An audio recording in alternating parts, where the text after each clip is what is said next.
All right, androgenic alopecia. I don't think it exists, but we'll see.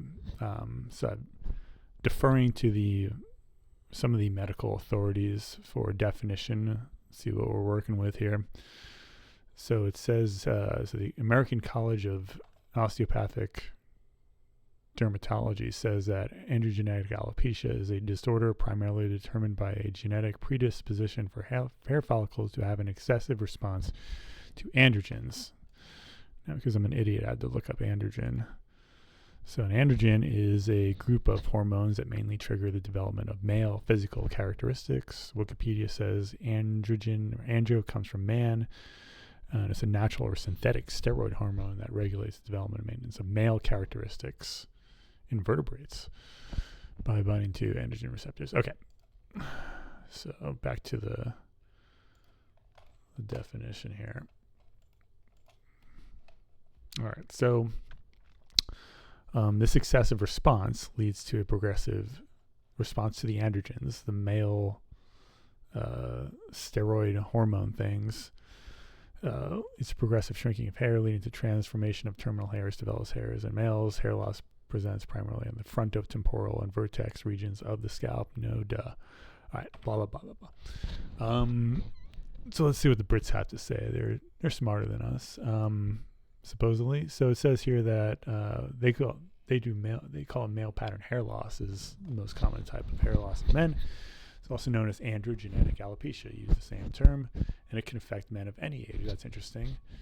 And PHL is caused by a combination of genetic and hormonal factors. A hormone called dihydrotestosterone (DHT), I think that's the androgen, causes a change in the hair follicles on the scalp. Miniaturization, same thing. Follicles become thinner and eventually shrink and stop producing hair. They also say that men can become aware of the scalp hair loss or receding hairline anytime after puberty, which is interesting because they said here that it can affect men of any age. Now they're saying after puberty. It's a little unclear when exactly we can expect this. And there are usually no symptoms on the scalp. Some describe an itch. I never got the itch. And I have plenty of hair loss. The usual pattern of hair loss is a receding frontal hairline and loss of the hair at the top of the head. Hair at the sides and the back of the head are spared. So loss at the top, sides, and back are spared. Hairs in the affected areas are initially smaller in diameter and shorter compared to hairs in an affected area before they become absent. Sorry. So using these definitions from the medical authorities, we're going to do some diagnosing. So based on the definition, this looks like androgenic alopecia. We have a pattern here that is a male hair loss pattern. Receding hairline at the temples. Hair is spared at the sides. Looks like there could be miniaturization. The photo's kind of blurry. Yeah, this is classic androgen sensitivity. Sensitivity to male sex steroids that develop male characteristics. The only problem is this is a baby girl. All right, let's see. Same thing here. We have a M shape. We have a receding hairline. There's probably some miniaturization here. It looks like the hairs are a little bit thinner, if I'm seeing that correctly. Probably not. It's not easy to see in this photo. And then we have thinning. We got thinning on top. Hair on the sides are spared. So this must be male hormone sensitivity is why this individual can't grow hair here. Sensitivity to hormones that are developing male characteristics. The only problem is it's a 1-year-old girl. Okay, well, strike two. Let's see. So another male hormone sensitivity thing, except it's a baby. I don't know if babies having a lot of male hormone or need a lot of male hormones and male hormone growth, but they have the pattern. So this must be androgen sensitivity. This must be androgen sensitivity here. Sensitivity to male hormones, a lot of male hormones going on. And these hairs are genetically sensitive to those male hormones, except it's a 2-year-old girl. Right, so that's a little weird. So these babies and baby girls have androgen sensitivity on their scalp. Let's see if they have any more information. Oh, got some more babies with androgen sensitivity. Can't grow hair here. Got some androgen problems. This guy can't grow hair on the top of his head. struggling to. These hairs are sensitive to androgens. It's got a lot of male hormones going on. And we got a Norwood 7, a couple of Norwood 7s. This strong male hair loss pattern, like advanced stages, male hair loss. Lots of androgen activity, lots of androgen sensitivity. Let's see what's going on. Maybe we get some more information. This diagnosis is usually based on the history of scalp hair loss on the front, top of the head, or receding hairline. So is it progressive? Did it happen all at once? I think these babies came out with it, so we really don't know how long it's been happening. And the pattern of hair loss and family history of similar hair loss. So these babies have a family history that'll tell us if it's male pattern hair loss or not. And does this skin on the scalp look normal or by examination? Like, is it burned? They have burned skin or blistery, boily, just weird stuff going on in the skin. Didn't look like it. Seems like, babies do get that cradle cap, but there's not a lot of weird stuff going on that scalp. It doesn't look infected with something. And again, this is male androgenic alopecia can affect men at any age. Any age. I guess baby girls too. It can affect that male at any age. That might be a girl. Men and girls at any age. Well, just men. We'll see. What else do they have to say? It is believed that this can be inherited from both parents, either one. And over 190 genes have been identified as contributing to male pattern hair loss, and it can affect family members to varying degrees of severity and at different ages. Bingo. There's the proof. Right? There is a family history of hair loss, and it can affect a man at any age, as in probably a 4 or 5 month old up to a probably 36, 37-year-old. Any age in between. There's that hereditary link. This baby's bald because there's a family history of hair loss. Androgen sensitivity. Genetic androgen sensitivity is what must be going on here, according to these definitions. Let us see what else they have to say. Now they're really going to impress us. Androgenic alopecia has both a hormone andro component and a hereditary genetic component. Well, that makes sense. Got 2 boys here, and clearly they're genetically linked because genetics is real. And repeated activation of the androgen receptor on the hair follicle leads to a shortening of the anagen growth phase. Whoa, why does it do that? I don't think they know. This leads to a progressive miniaturization of the follicle. Testosterone is able to bind and activate to the androgen receptor. Wow, they've seen that? How do they even see that? But it's transformation from testosterone to dihydrotestosterone via the 5-alpha reductase enzyme. How do they see all this happening? It allows it to bind and activate to the receptor with 5 times greater affinity. How do they even measure that? These people are amazing. The hereditary component, I couldn't do any of that. I didn't know where to start. The hereditary component is considered to be polygenic. Well, that's a big word. Caused by several genes. Thank you for defining it for me. I wouldn't have known otherwise. In nature, some of the involved genes include the androgen receptor gene on the X chromosome. Oh, that's male. I remember that from 10th grade biology. And the estrogen receptor beta gene. Whoa, I don't even know what that is. I'm impressed. And the aromatase gene that converts testosterone to estradiol. How much money did they spend researching and testing all this stuff? Who's doing it? Man, that's got to be millions of dollars. These are impressive people. Now there are genetic test kits on the market that look to predict the chances of developing androgenic alopecia by analyzing some of these genes. Where do I get my hands on this? Oh man, so much good science here. So you could get a laboratory and this test kit and like just go at it, like analyzing all these enzymes and hormones and like figuring out like what sort of like how many times affinity you have the activated receptor, right? And then what else we got? Oh, Medline Plus, trusted health information. Home genetics, genetic conditions. It's a genetic condition. This is a trusted health source. It's all genetics. These people who understand genetics, that can see the genetics, have so much wisdom about hair loss. Figure out that. That's what they have. The research have determined that this form of particularly is related to androgens, specifically the androgen. Other factors are not yet known are also involved. So there's a little room there. We don't know everything. We haven't accounted for everything. Have you accounted for head shape? I wonder. Something that's right in front of your face.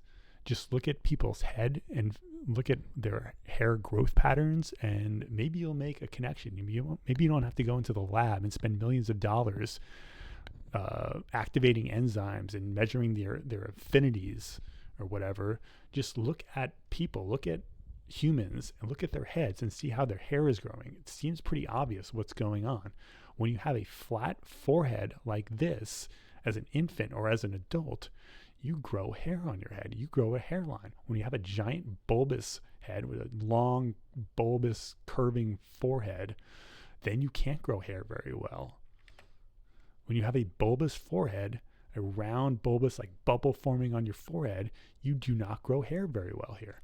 When you have a flat, broad forehead with no bubble, even if it's kind of long, if it's broad and flat, you can grow hair at any age. And this baby is younger than this toddler. I can grow a giant head of, his hairline's a little weird, probably because it's got a long forehead, but still it's flatter, so he's growing hair. When you have a bulbous forehead, it is hard to grow hair. When you have a flat forehead, it is easy to grow hair on your hairline. Short, flat foreheads grow hair. Long, bulbous foreheads do not.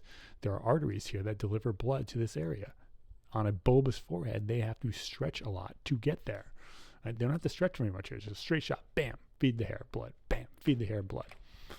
Same thing. Bam, feed the hair, blood. Bam, feed the hair, blood. This guy's got to stretch over that lump. And this is not a lot of blood is getting here. There's an artery that comes here, and that could get this area, but it's not. It's gonna have to stretch out to get this area.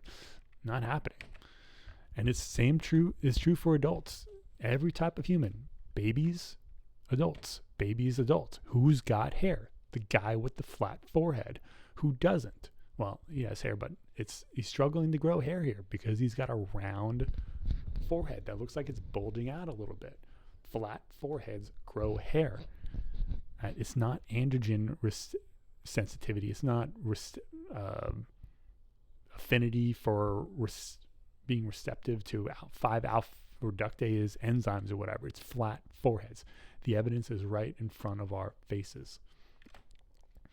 And go back to the toddlers. This baby, although has kind of a male hair loss pattern, you can see there's hair growing on the hairline. You can see a visible hairline. It's growing in.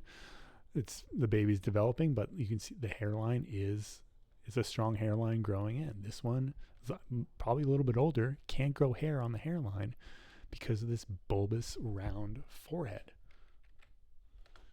This guy's got kind of a weird looking kid. He's got a little bit of a bulge there, but a short forehead is good for hair growth. These arteries don't have to stretch that much. If you got a short forehead, you might be able to grow some hair there, even if it's rounded a bit. This guy's got a little bit of roundedness there, a little bit of a bulge, but it's a short forehead. The arteries can reach the hairline. So it's especially important if you have a large forehead like me, that you have a flat forehead. Otherwise, you're going to have hairline problems, as I do. All right, so this guy's got kind of you can see, like, when you start looking at head shape, it just all makes sense. So this guy, he's struggling to grow hair. He's got kind of a weird pattern. Like, this is not common you see amongst old guys. Like, they just will have that tuft hair. They won't have hair, this sort of hair that's visible. And you can see this hair is visible because it's growing in, is developing, but like, he's got a flat forehead. So these arteries are feeding his hairline area. What he's got is a little bit of a bulge here. I think that's why he's struggling to grow hair on the top. But that flat forehead will grow a hairline. Bulge on the top is going to thin things out up here. Bulge on the top, he's got thin hair, but he's got a hairline because he's got a flat forehead. You can see older guys with very bald heads, but they still have like the remnants of their hairline. You can see like a hairline all the way across. They have flat foreheads, guaranteed. So these guys, they got a bulge too. The reason they can't grow hair on their head is because of that bulge. It's not because of androgens. It's not male hormones. It's this bulge on their head. And this guy's got a really fat forehead too. I mean, this kid's going to be bald for a while. Once these foreheads flatten out, and they do in later childhood, then they grow their hair. Like, they don't have it's not alopecia. These guys don't have alopecia. It's not hair loss. Their hairs are growing in. They're getting stronger as their heads get flatter. The hairs are growing in. Nothing's a hair loss pattern. It's all hair growth pattern, and it's growth relative to the shape of your head. It's that simple. There's no hair loss. It's only hair growth and head shape. You see that these guys have the same bulge on the top of their head. That bulge will strain the blood flow to this area. It will thin the top of the head out. This guy's got no bulge, and he's got a weird, he's got kind of an old guy hair loss pattern, except like he's got hair growing on here. You see it's growing in, and it's pretty strong because he's got a flat forehead. You can see his hairline. He's got a flat forehead. Those arteries can get blood to this area. Maybe this head has a little bit of round up here. I don't know. But you can see the hairline because he's got a flat forehead. This guy does not have a flat forehead. You see he's got stronger hair growth on top. Hairs are longer, maybe a little older, but he doesn't have, he's got like a receding temple pattern because it's not receding, it's growing in, but like blood can't get here because of the slopiness. The hair does not like slopiness on the temples. It doesn't like a bulging forehead. Blood is struggling to get, arteries are struggling to get blood there. That's what's going on. It's not male hormones. Even this guy doesn't have male hormone problem. He has a round head problem. He's got a round head problem. The temples are very round. Round is bad for hair growth. You see people with ridiculous hairlines. This baby's hair is real, evidently, and I believe it because look how flat that forehead is. Look at Zach over here. Look how flat his forehead is. Flat, short foreheads make for really ridiculous low hairlines. It's that simple. There's no bulge to that forehead. There's no roundedness. It's flat. Arteries just straight shot feeding that hairline. Adults, toddlers, doesn't matter. It's all the same thing. It's not androgens. It's just head shape. There's no genetic sensitivity. It's just these arteries can't get blood there. The arteries can't get blood here. It's too much roundedness. It's too foreheady. Right? It's a stretch. Long forehead, long round forehead. You're not going to get blood to this area easily. Right? Male hormones it's not the problem. It's just a little girl. They got the same thing. Oh, it's Mr. T. This dude's funny. You see this guy's he doesn't have a receding hairline. It's a hair growth pattern. This is his hair growth pattern because he's got sloping temples and a bulging forehead.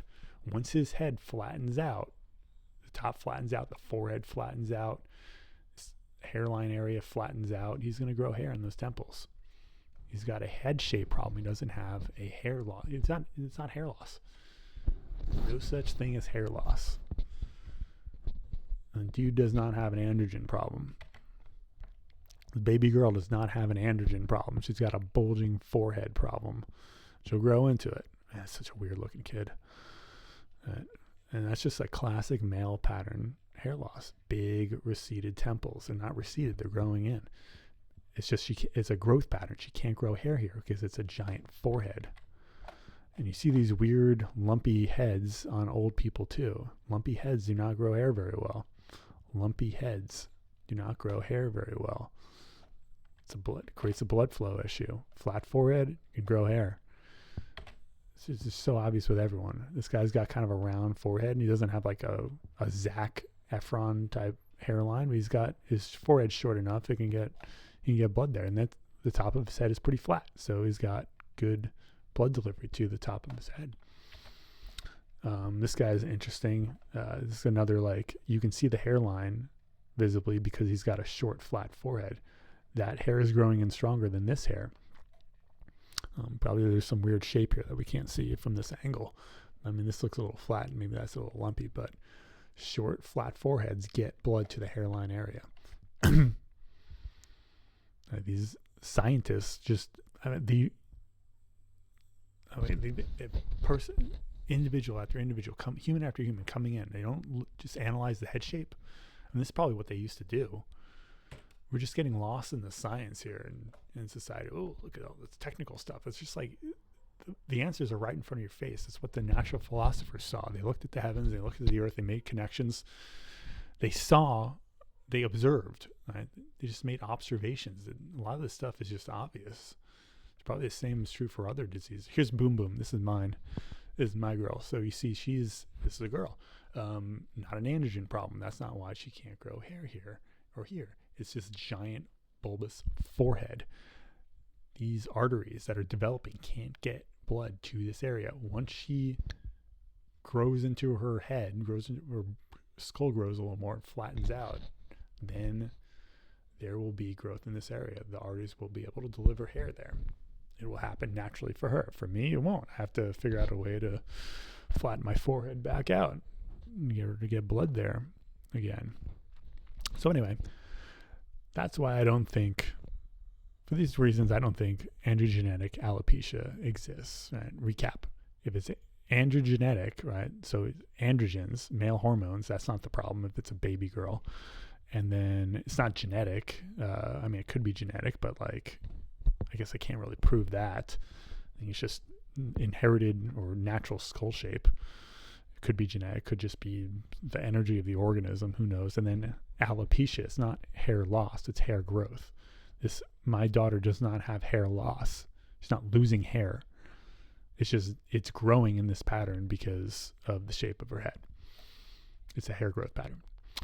There's no such thing as androgenic alopecia.